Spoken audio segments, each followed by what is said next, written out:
Maar misschien even een test doen. Wat zei je in die ding die je onder voeten had? Ja, skun. Schuilen. Ja. Geweldig. Goeie. Welkom, wat leuk dat just naar mijn Frieske vloggers dialecten rieren. Dit is mij tot staan kwam met Stiepen van de provincie Friesland. En in deze serie geven we 4 Frieske dialecten bij deel. Namelijk het Woudfriesk, Beeldkurs, Klaarfriesk, Leeuwarders en Joert zorgen bij de gastenlanders. Dat spreken ze in Zuidwest-Friesland. Haast 60.000 mensen spreken deze variant. Welkom in het prachtige Bolk, de parel van Zuidwest-Friesland.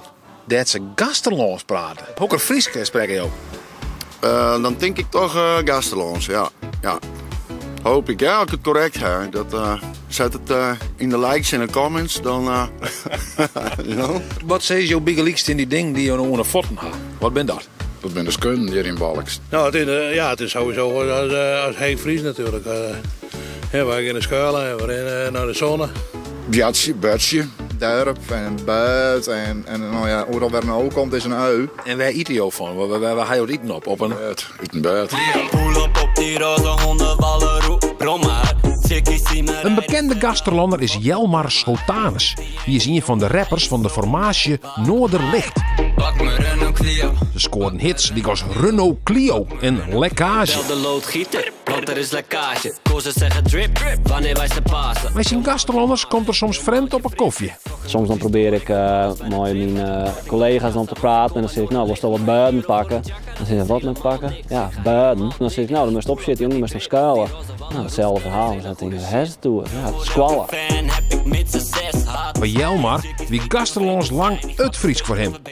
Dat reikt nog oorvarianten winnen. Daar kwam de letter pas achter. Ik denk dat het echt pas weer toen ik in de Wading ging werken. Want tot die tijd werk ik het meest gewoon in Zuidwest-Friesland en in Gasterland. En merkte ik er net zo vol van dat het oors weer. Maar het verschil tussen de Wadden en dan Gasterland is wel vrij groot. Van mijn gevoel is het Gasterlands als wat een vernederlandste versie van het Fries. Dus een heel soort woorden gebruik ik gewoon net, zoals banen of geerkomst. Dan maken wij gewoon een Nederlands woord ervan en dat spreken we wat Fries uit. Van een vergadering.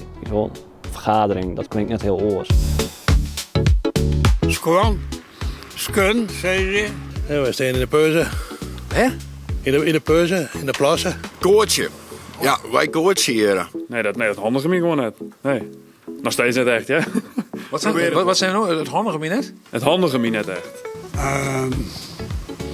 Huizen en wazen.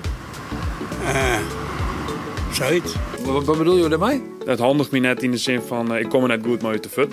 Ik ben echt heel benieuwd hoe de rest van Friesland het doet eigenlijk. Zeg maar. Koortje of kokkie. Balkse stoepenskieters. Wat is dat? Zo nemen ze de Balkses. Kennis met die Friese gekken. Niet gelovig mag ze komen om die beat te blessen. Nou, ik wil er wel vaak, krijg het opmissen met van ja, dat is een Gasterlander en we kunnen ons herinneren. Dus dan viel ik me wel wat meer Gasterlander, omdat we toch blijkbaar wel een eigen manier van praten. Hè. Ja, dat vertelde ik vooral aan mijn Nederlandse vrienden. En ik zei van ja, dat is een situatie dat we net terug in lekker toe hier en dat wel vreemd is ook. Ja, want we praten binnen beide Friers, dus hoe verwacht je dat je elkaar in ieder geval verstaan. In het type is wat ik met mensen communiceer via WhatsApp en zo, dan ben ik ook geneigd om het zo vol mogelijk Fries te doen. Omdat ik het wel een hele mooie taal vind. En ik leer nog zelf die taal ik wat meer. En vroeger vond ik het maar wat stom, maar in Sint-Wurg vind ik het heel mooi. En als ik daar dan een bijdrage aan kan leveren dat het nog in stand moet houden, dan zou ik het wel mooi vinden. Jelmar rapt nog net in het Friesk, maar hij had wel plan. En had een grote inspiratiebron.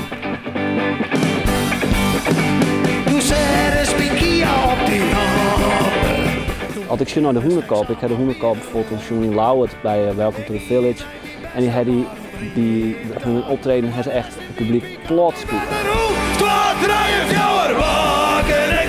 Er zijn een heel soort Nederlanders erbij. En ik denk van, dat komt gewoon omdat zij gewoon kwaliteitsmuziek maken. En bij hun eigen doelgroep doen ze het nog beter, waarbij ze dat zo goed aanspreken. En qua rap dan denk ik, ja, er is niemand die een soort poppy hip-hop maakt op de Zuidwest-Schenkers. Nou, dan... Ik ga meer trip als het hele wet is skip. Ik ben sassig, miskens is een beter skip. Ik vind hem echt nice. Maar ja, ik zit er gewoon rond en ik denk, ja, als niemand het doet, dan klinkt altijd heel soort narcistisch bijna. Van, dan nut ik het maar dan. Maar het lijkt me gewoon cool. Van waarom is er net een rapper die het een plaat heeft met Pieter Wilkens of met de Hoenekop, maar dan gewoon popmuziek.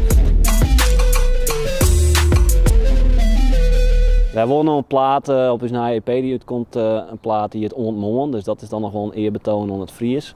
En ik heb wel de ambitie om een Fries album uit te gaan brengen. Het laus dit hier nog. Is een die komt van Weensum.